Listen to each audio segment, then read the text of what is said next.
And I'm back. Sorry about that. Stream crashed a little bit there, which is of course expected, which is, not the biggest deal in the world. Video should fix itself in just a little bit and then it'll be fine. But yeah, basically what I was saying right before it crashed is that we've been analyzing most of these games from just let's try to use some StarCraft 1 tools to think about StarCraft 2. So in this game, what I'm going to do is treat it a little bit like it's a real match and be a little bit more critical in that regard. Of course, remember, and this is, I think, the most important thing to remember whenever you're looking at any of these battle reports, really, is that this is a hype-up tool for them. It's a promotional video to get people excited about the game. So they're going to be watching a lot of action. They may or may not have scripted it beforehand, but in particular, the commentary certainly is designed to get people to understand the game and why it's so exciting. So, don't be like, oh, the designer sucks or anything like that, but I'm still going to make believe here because I think it's going to be a useful exercise. We have a Terran versus Protoss here today, and we have Lost Temple. If you don't know what this map is, it's actually probably okay because this doesn't really look too Lost Temple-like. Actually reminds me a little bit more of Python, but of course, let's pretend we're over here at the right. I love the fact that it's a good old StarCraft 1 map. Have all that familiarity with it. Look down here, deflam! We got ourselves a natural expansion. I'm pretty sure these trees are just edge of the map things. I don't think that you could actually drop behind these trees and hit that, so I'm going to go ahead and ignore that. But yeah, we have this expansion right here. We have, I guess, what I would call a second natural. I personally think that these are the most interesting aspects of the map, but I'll come back to that in a little bit. Given the structure, it's almost like there's an arrow pointing to where you should expand. You kind of want to do this if you're at this location. This seems a little bit farther away and seems also pretty cumbersome to bounce back and forth between here. I'm interested to see how this terrain will really play out. That's really cool, fancy-looking terrain that I think is a nice little adjustment to Lost Temple. I'd actually prefer to see this in the original Lost Temple in StarCraft. And we have our island expansions right here. But let's just come back to what I think is the most important aspect of it map is these expansions right here. So you'll hear me say a lot in StarCraft 1 about this idea of mid-game convergence. I'm going to briefly summarize that real fast because we have a lot of jank to talk about, and I would hate to prevent you from watching awesome players like Noni be playing the StarCraft 2.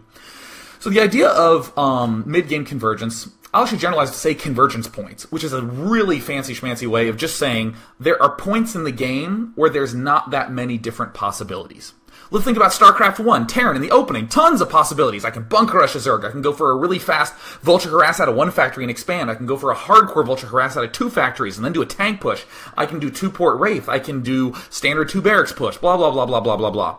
But in the mid-game, I generally have my main, my natural, 5 barracks, a factory, and a starport making a vessel. Very common, you see it all the time. So if you think about the mid-game and you realize that there's not that much going on in the mid-game, it means that all the stuff in the early game has little arrows pointing to where you want to go. All of your decisions, all your adjustments, and this sort of thing have a goal point, a place where you want them to go to. And this expansion right away seems like the first big key to developing some sort of convergence point is when I'm going to be taking this expansion and how my look of everything is going to be when I take this expansion. I like some build orders that involve turtling here and oozing out a little bit so that way I can take this expansion.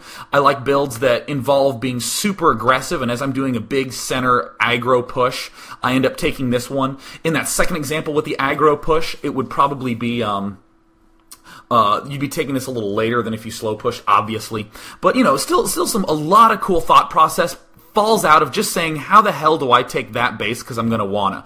I like the idea of being aggressive early on, getting in your face and everything, and then wiggling right back here and killing this off while I have map control. You're going to hear me say this a lot, and I firmly believe it's true. There is so much about this game that favors the aggressor, the Xel'Naga watchtowers. If you have units there, you get big sight range. Imagine a Terran tank push. Getting all that sight range, hugely helpful for counterattacks. These neutral buildings that are all over the place, blocking expansions. The aggressor is the person who has the opportunity to kill them off. The defender, even though he might be in a nice spot, doesn't have the opportunity to kill off this expansion. I mean, if my opponent is up here at the top, which is actually what we're going to see, if I'm real up in his face, he can't really take out that expansion. So just by being in his face, I really, really screw up his third, and I think that is a critical thing to point out. And let's just do just a little bit of theory crafting, because, I'm just giddy with excitement about the beta. If this expo wasn't here, almost certainly early expand builds would be the absolute 100% norm. There would be no way about it. You would have to early expand Turtle and get big armies, because how the hell are you going to secure your third if the bases are that spread out? I mean, look how far away this base or this base would be if you were just Turtle right up there. Very, very important point I think I want to make. Is there anything else I want to make? Lots of herpy-turvy, derpy-doopy, whoopty-doopty's little paths in here, you know, all sorts of crazy jank that can go on. And let's go ahead and just transition right over to the main screen to watch this fancy schmancy battle report. But before we do, I wanted to let all of you know that Team Liquid has invited me to host their Starcraft 2 podcast, which I absolutely will do. And I've been invited, I'm inviting my wonderful friend Tristan to participate with me, and he's like a super hardcore gamer. He actually played in Warcraft 2, Kali ladders, as well as Starcraft and Warcraft 3, so we're going to have nice little conversations about StarCraft 2 coming out, and it is his birthday. What a better day to have a birthday than when StarCraft 2 comes out, and you can really nerd it up like crazy. Alright, so we have the good old little stuff going on, expanding, or excuse me, taking workers, not expanding yet. I also just want to state that, for the record, my computer chair has 5 wheels on it, and 2 of them snapped off this morning. So I'm getting these severe back pains as I'm in this really gently balanced yoga position on my chair, trying to make sure I don't collapse and fall or anything like that. Oh, you know, it's so funny. They're highlighting all this stuff I completely neglected to mention. It's Lost Temple. At our natural expansion, we have a cliff. I mean, look, that is so deeply ingrained in my view of myself as a human being, I don't even choose to mention it. Just like, yeah, everyone knows there's a cliff there. Drinking some green tea. Or should I say, beta juice. Alright, fantastic. Coming right back, we see a little bit of scouting stuff going on. Anytime there's a map that has this asymmetrical construction to it, and by asymmetric, I think I mean less of, oh, our bases physically look different, and more of, will the games be different? By the way, I'm ignoring this because there's not actually anything going on. So for instance, if I'm up here and I'm against an opponent who's over here, this third, you know, seems normal for me to take. This third seems normal for him to take. But what if my expansion, or excuse me, if I'm up at top and my opponent's at left, now we're going to be having a huge, gigantic battle over this base, you know, like trying to do all this stuff here. And it's real interesting as a question where the fourth base is going to be at. One of these players is probably going to be taking this as a third, or even that might be too risky, so they might work down here. This just becomes an super interesting expansion. So I think it's really important to consider these sort of positional imbalances. And I don't mean imbalance as in unfair. I mean as in you have to play a little bit differently. They are not equal in terms of how you play out the game. So just be considering something like, how am I going to deal with players close to me? How am I going to deal with players far away from me? And any good build will have deviation points along the way. To make a StarCraft 1 example, you know, the Zerg player who sees his opponent really close might just rush straight for a fast hive. In Zerg vs. Terran, if he sees his opponent far away, he just opt for a normal, usual expand-aroo. We see some turtling going on. It looks like the Terran is also teching straight up to, they just said it, and I completely forgot the name of it, which I won't after I'm done downloading the StarCraft 2 beta and play it all night.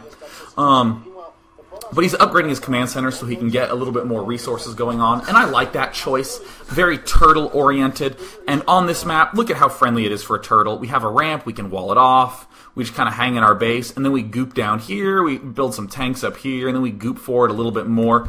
Any sort of big expo-oriented play, I like a lot. And I think I'm going to be focusing a little bit more on David Kim's play, because we haven't actually seen a Terran recently. I mean, we saw it in Battle Report 2, but apparently that's a little bit outdated. So, And we had Protoss vs. Zerg in the last cast I did on this channel. So focusing a little bit on David Kim's play, and I like it quite a bit. We have some Zealots popping out. Right now, Protoss looks a lot like he's playing StarCraft 1, right? Being super aggressive. I actually might even neglect to make that second Zealot. I'm real curious, actually, as to why that second Zealot was made.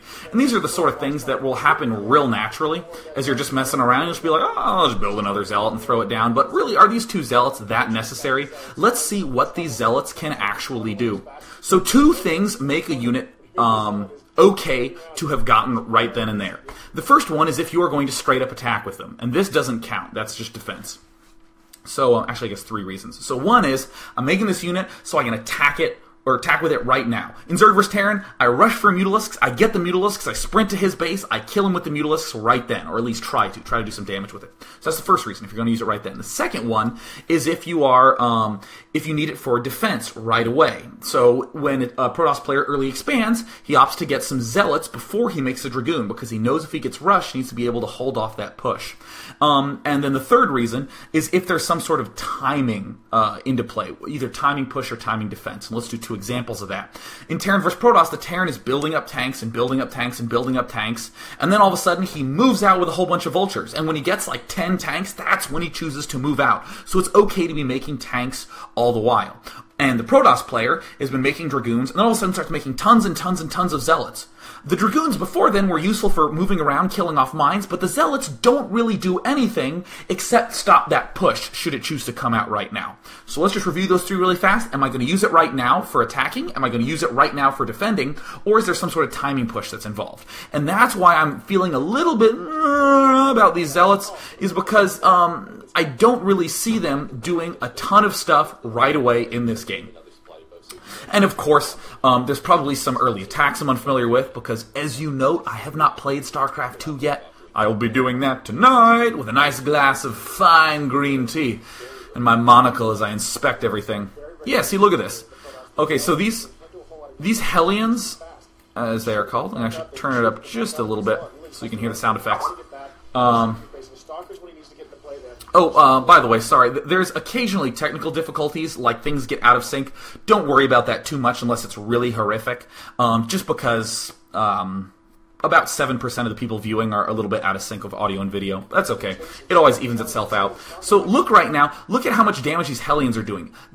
First of all, these Hellions rape that Zealot. So I'm thinking, wait a minute, why are we getting Zealot so early if they can fall so easily? Wouldn't it have been better to get these sentries a little bit earlier on? And look at this Zealot at the bottom. It's really not going to be doing very much. And moving around. So, notice at the start I was mentioning, oh yeah, David Kim. Looks like he's going for some sort of early expand, just resource-focused turtle style. Incorporating little bits of harassment like this are fantastic. Look at how little the Terran actually committed to that attack. Just 2 Hellions, just 2 production cycles. Nothing enormous, nothing really too dramatic. Yeah, you know, they're talking about pretty much the same thing. Yeah, I guess I will turn it down a little bit, because I'm starting to listen to the soothing voice of Dustin Browder and Matt Simpson. Matt Simpson? Matt Sampson? What are we? We're at 451? I will do him justice. He's really good. Robert Simpson. Whoops. Sorry, Robert. I really like that duo of Captain Robert Simpson and Admiral Dustin Browder, who, in my eyes, should easily be promoted to the status of Admiral. Okay, so here's an example of these sentries. I almost called them Dragoon. Oh my goodness, almost called them Dragoon. Or they're not sentries, they're, Stalker. There we go. Thank God they said it. Woo! Yeah, just getting up there with a Stalker. Now that seems very reasonable to me. If we get Stalkers early, we can do the essentially equivalent of a Dragoon rush. Just get in there, force a little damage. Do not like this double command center quite so much. The big issue I'm thinking is, can you defend your base if you go for a double command center? There's actually a lot of double command center builds that were experimented around with in early StarCraft history. The player NTT in particular popularized the use of just building a shitload of command centers and just trying to get away with it. And I'll actually come back to the screen because I think it's an important little bit of information. Yeah, so NTT popularized this sort of taking command center, and it can be cute and can be effective, and we're going to talk a little bit about that. But in general, I don't want to say don't expand, but just be conscious of the fact that you might not be able to get away with it. So, for instance, let's say David Kim does this, and one of his expansions gets denied really hard, and he ends up losing it very, very quickly. If I were in David Kim's spot, I wouldn't say to myself, well, I guess I'm never going to do it again. I would try it 2 or 3 more times, try to make it work, and we're going to see a little bit of that here. Or maybe, actually, a reasonable player would do it like 10, 15 times. But that's the sort of stuff that you want to do. Be a little bit stubborn, but be aware that there's some dangers there. The thing I want to talk about on this screen is notice that there's only really 2 gateways, or warp gates as they are right now, and a lot of teching going on. Expanding and teching, usual sort of thing. Both players look like they're turtling. Not really too much seems to be going on. in the Terran base. And we're going to see these Stalkers have a whole bunch of amazing uses in this game. They're probably my favorite unit that I have witnessed at this point, with the exception of probably of the Sentry. And see, here's already one thing that I'm liking about David Kim's play, right? Doing the double command center expand, excuse me, but also going for a drop. So, distracting the opponent, helping to keep these a little bit more safe. But also, by getting the dropship early, we can cart SCVs down to this bottom right expansion, thereby getting it operational a little more quickly. He's not just getting the command center on impulse. There's a plan here that flows together well. I'm expanding a lot, and with my harassment potential, I also have some get the expansion up fast potential. And this is just luck boxing it up. Look at him. Alright, no big deal. Yeah, I'm just going to get out here with my medevac with like half a hit point. Yeah, look at that. Oh. Man, there's no worse feeling in StarCraft than when your mutas are chasing a dropship, and it just gets right into the Terran base, and you're like, oh, I gotta kill it! And like all his Marines are there, and they're like, that's the stuff, and they're like blowing the shit out of your Mutalisks, and your last Mutalisk falls right when it's at 1 hit point, because an SCV just barely got there to repair in time. And then you realize you don't have any Mutalisks, and the game's over, and then, you know, you flip a desk or something like that. Look, more harassment going on. Would prefer to see, I would prefer to see this medevac carting some SCVs down to the bottom right. Oh yeah, by the way, notice up here, never let this happen. Never let this happen. We're going to be following the dropship. We're going to be following the dropship. Never let this happen. Oh, my expansion landed, but I was too busy harassing at the top, so I didn't transfer my workers. Resources are important. Get your resources. Very important not to lose sight of the fact that that really is the core essential component of any strong build, you getting money. Also, at this bottom right expansion, I would prefer for that dropship to go down here, unload some stuff, and then come back, or maybe do some harass. Otherwise, the question I would have is, why on earth... Oh yeah, maybe he did already drop it? I don't know. Because the question I would have about this dropship is, why do all this harassment now, but not help the expansion at the bottom right? Instead, that money you spent expanding to the bottom right, you should have spent getting the dropship up even faster. So that way you'd be able to do Mondo Ultra Giga damage and get your second base up, at the very least. And we see the tank drop. And by the way, just in terms of the design of the game, this is one thing that makes it totally sweet, is the feedback is just like extreme. I'm a little concerned about this excessive clouds underneath, because sometimes it can sort of obscure what's actually going on underneath there. So I don't think it'll be that big of a problem. I mean, it's just something players will get naturally used to with their eyes. Now here comes one of my favorite reasons I love Sentry. Think of how well constructed this build is for Protoss, right? Did some damage with his Sentry early. He teched up. He has an observer up there witnessing that. And at this point I was like, LOL, it looks like I'm watching 1998 Brood War, you know? Oh, he killed me with a tank drop. Never would have suspected. But then look at the blink ability just popping right up there. If I were playing as Protoss, the thing I would learn from this game is, goodness, I really need to get that blink ability up much, much, much earlier. Now, I think that this really is a little excessive by the Terran, just trying to showcase some micro skills. I actually think that that was a bad idea, that he just should have ran out. Because, look, then he lost the dropship and the tank, when he could have gotten out with a dropship and a tank. So, absolutely 100% always give as much attention as possible to every single one of your units in terms of trying to keep it alive. And we have the good old Terran base producing away. Something that I would want to think about is how, where's a pen? There we go, there's one. I always like to be twiddling a pen as I'm talking. It helps me focus. I get my power from it. It's always important to think of two things in terms of unit compositions. First of all, actually let's begin with this one. What is the base, what is, like, the meat unit? That's what I was looking for, and I was trying to find a better way to say that. But no, what's the nice, meaty center of the army?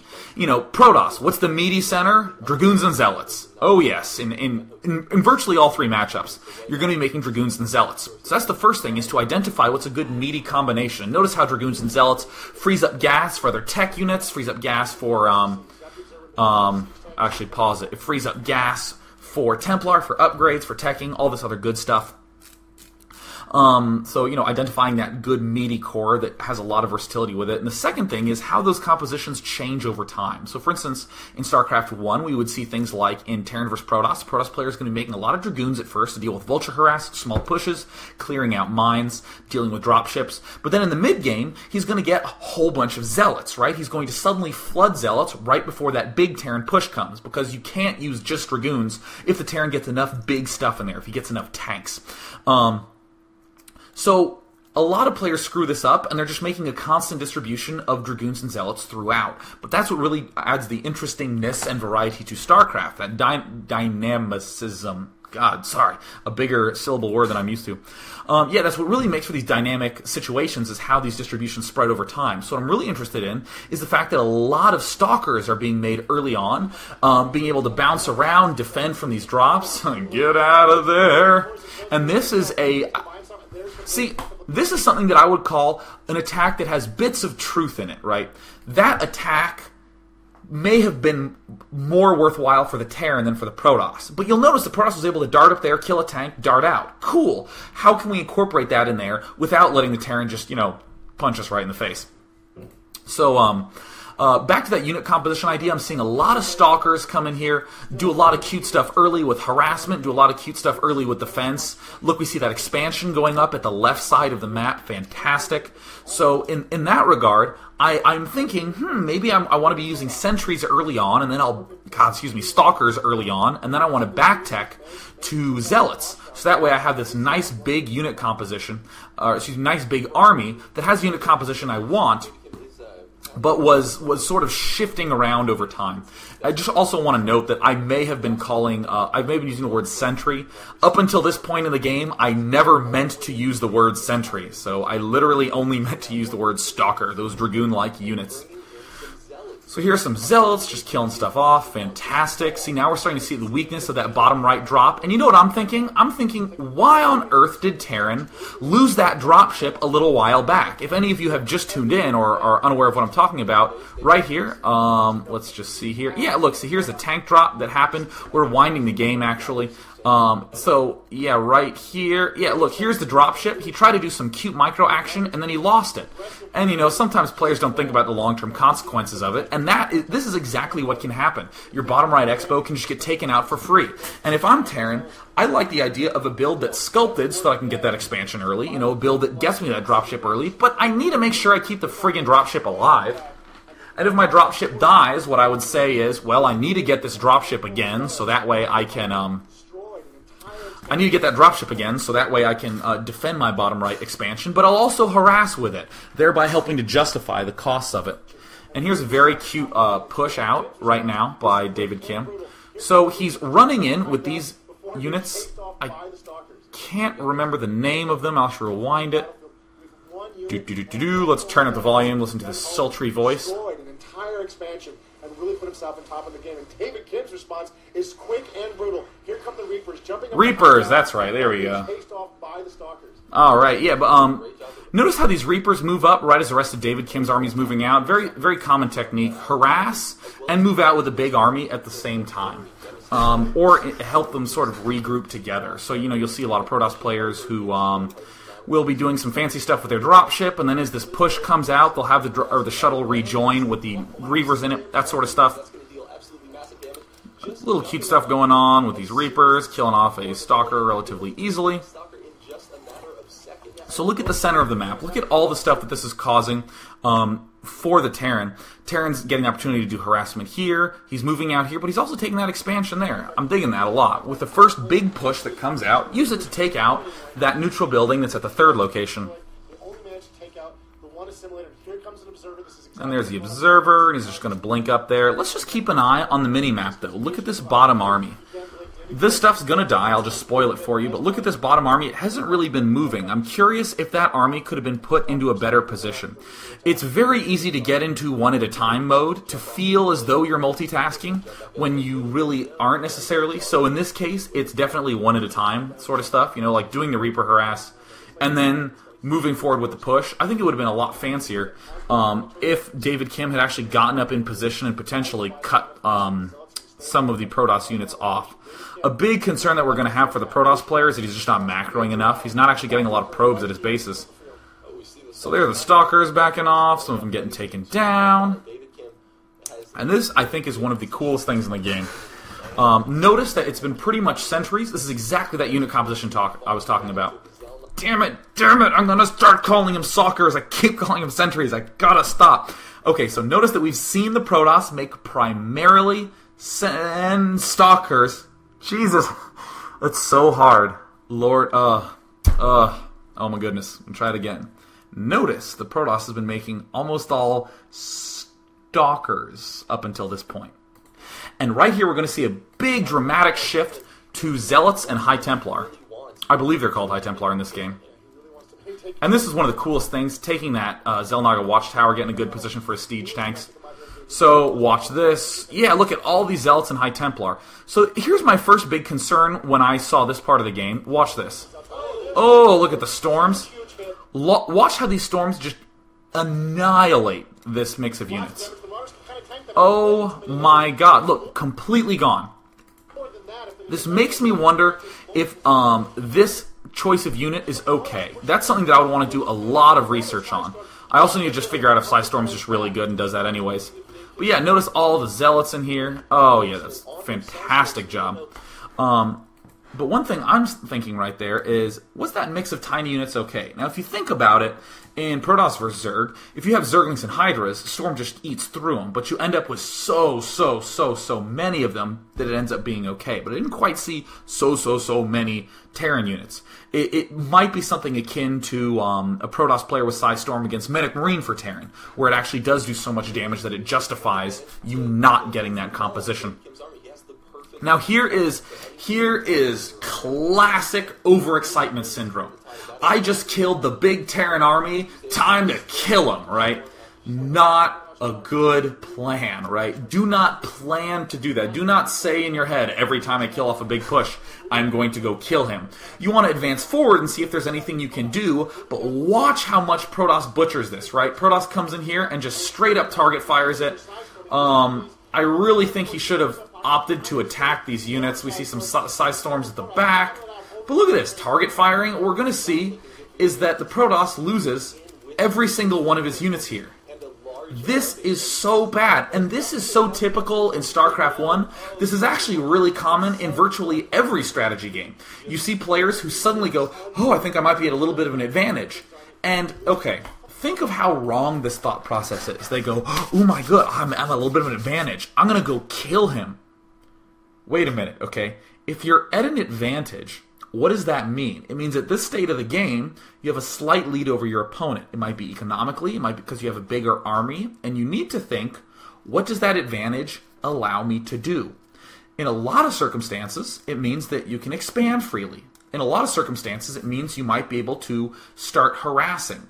In actually very few circumstances, does it mean that I have won the game and it's time to go kill him. That actually is a pretty rare occurrence. And a lot of people seem to misperceive that because they'll be playing their games and they'll say, oh, well, in this game I just killed his big army and then I went and killed him and that was the end of it. But that's because, you know, StarCraft 1's been around for like 12 years and there are these standardized times to go counterattack him and win. Best example I can think of. Protoss vs. Zerg. Protoss early expands. Zerg has his usual 3 hatches set off. Protoss sends 3 Zealots just to do a little bit of harassment. Zerg kills all those off. You know what Zerg doesn't do? Zerg does not take all his Zerglings and sprint right into the Protoss' base and try to go kill him. And, you know, even later in the game, when Protoss comes out with a pretty big Zealot Archon push, when that dies, Zergs don't throw everything they have at killing Protoss. Most Zergs know that you want to set up outside the Protoss, you want to contain the Protoss, you might want to take another expansion against the Protoss, but you don't want to go kill the Protoss. And that's exactly what we saw this Protoss do in this game. He just was like, oh, I killed him off, time to go eliminate the enemy. Admirable goal, poorly executed, feeling bad. This is one thing I'm seeing, running the probes away for the nuke. Yeah. Uh-oh. So that's pretty cool. I mean, I'm not going to deny that that's totally friggin' sweet. Notice, how did Terran do that? In the midst of a big attack, He pulled that guy back to do a little bit of damage. I was also a little surprised at how few probes we're seeing around here, and I know there was just a nuke and it had to run away, so that might not be complete information, but that's something that I do want to mention. A lot of people, by that same token, they'll kill their opponent's big attack. Oh, look, it's the War of the Worlds units. It's a bunch of walking Eiffel Towers with orbs on the top. Yeah. But, they'll do this thing where they'll be making so many units because they're so overexcited that they killed off the Terran's big attack that they'll neglect actually building up a big economy. And the way that good players combat this is they'll see their opponent making way more gateways, not getting any expansions, and the Terran player will just sit and do nothing and continue to build up and let that economic advantage the Terran has ride out. And all of a sudden... Oh, nukes are sweet. Sorry. All of a sudden, I lost my train of thought. What was I talking about? Oh yeah. So Protoss builds up this huge army but isn't expanding enough, so then Terran just sits on his butt, waits for a little bit until he has a big army, and when he moves out, Protoss has been so low on economy for so long that his army that was big 5 minutes ago is actually small now, and then he ends up losing. So look at this great little job by David Kim. Nice little cool harassment going on. Nukes are undeniably cool. That nuke reminds me very much so of Command and Conquer style nuke. That if any of you played the original Command and Conquer, that was just like the I'll win now button. And Engineers. That game was awesome because it was just so horrifically unfair. You just be winning and then you just like all of a sudden lose. It's like the most poker-like strategy game I've ever played. And also right here, look at this. Okay, I can't believe this happens. And when you hear me say it, you'll go, oh, I can't believe that happens too. I'll never do that. And then you'll go and rewatch some of your games, and you'll realize that you do this too. I do this sometimes still, and I just want to kill myself, right? So, like I was saying earlier, when you're at an advantage, don't freak out and just go attack your opponent. When you're at a disadvantage, like if you've just been nuked, be really careful about just going and trying to kill your opponent. In a lot of circumstances, you'll have like 0 probes. You have no economy. You don't have an economy. So you're thinking, man, I gotta kill him now or never. So that I think is okay logic. But don't get into this syndrome where whenever you're behind, you're just like, attack! And you just throw all your shit in there because a lot of times it's gonna die. Look at how small this force looks. Just in terms of bigness, this does not look so big.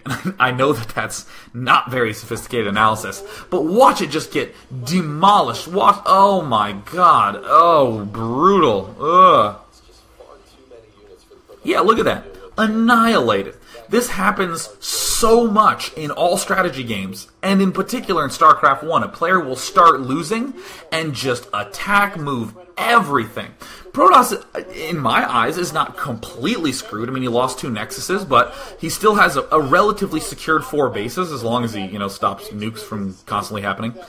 He has a pretty secured 4 bases, and if he just pulled back and kept building up, he might be able to re-sandwich that big Terran army. And then we see the nullifiers just sort of self-walling off, a bunch of probes hanging out, cuddling. A lot of cuddling goes on with units in StarCraft. Overlords in particular are renowned for their cuddling capacity. And oh my god, is that a defensive nuke?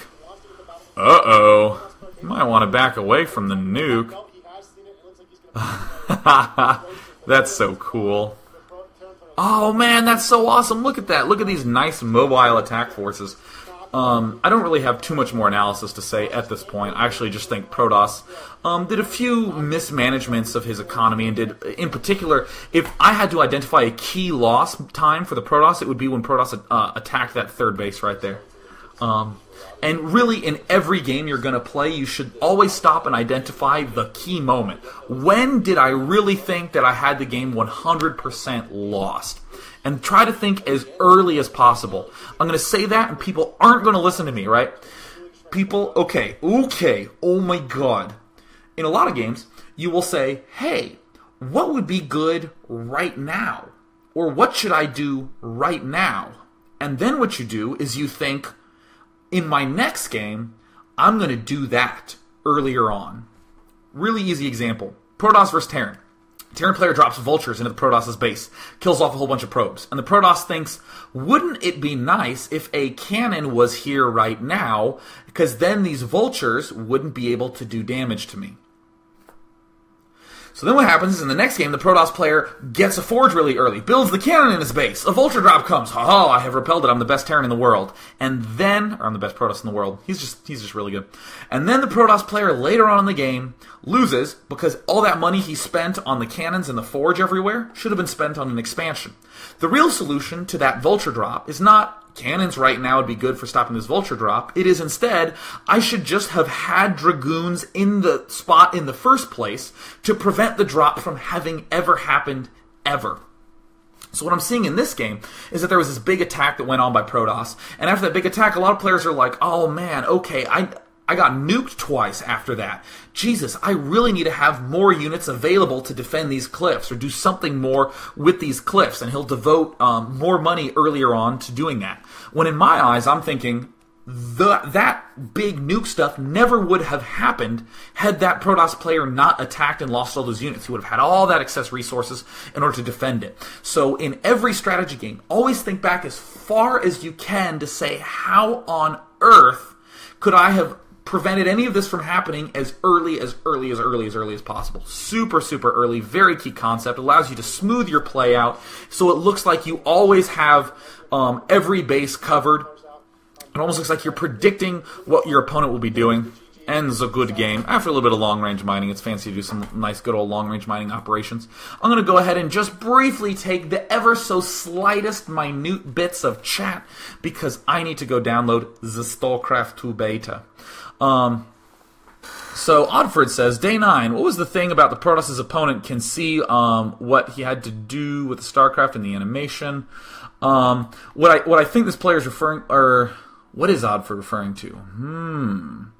I'm going to try to read that again. What was the Protoss opponent can see what he do in his Stargate with the animation? You know, I can't actually parse that question. My apologies. I just grabbed the first one right away. So let's see. Valdoric says, the Warp Prism used to take out David's bottom right expo is also the shuttle. Do you believe the Protoss player could have used the Warp Prism that was sitting in the corner to better counter the ghost that was harassing him with nukes? Now there's an interesting question. In my eyes, it feels a little bit...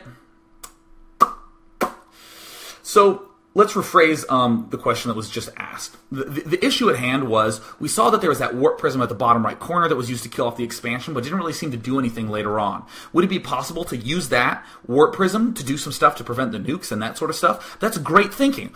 First reason why I love that line of thought is because we are using something that we already have in existence. We're not saying, ooh, get a whole bunch more units on the high ground, so we need to make some extra air units to get up there. You know, it's not, let's make a Warp Prism to counter nukes. It's, hey, we have a Warp Prism around anyways. Can we do more fancy schmancy stuff with it? So I think that's a reasonable thing to say. I also think that the Warp Prism should have been used earlier on to do some more harassment throughout the game, or just to at least keep Terran on his feet.